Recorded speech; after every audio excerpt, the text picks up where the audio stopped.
केवल निमापड़ा तहसिल रे आमे एपर्यंत 105 एकर सरकारी जमी चिन्हट करिचु एवं इडको को दे सारिचु।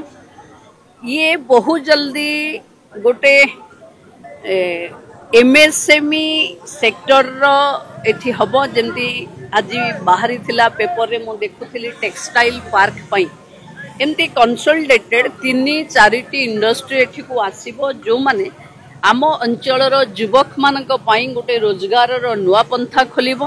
इडको सहित सिंगल विंडो रे एक कंपनी माने आसंती। कंपनी माने फील्ड वेरिफिकेशन आसिले आम तहसीलदार माने तांकु जागा देखांती एवं तहसीलदार जहाँ वक्तव्य अच्छी 2-3 कंपनी फील्ड देखिक जाई सारलेनी। दर्शक बंधु जदि आम खबर भिडियोटी आपनको भल लगी थाए तेबे आम चैनल को सब्सक्राइब फॉलो एवं लाइक करबा पई बिल्कुल भी भूलंतु नहीं।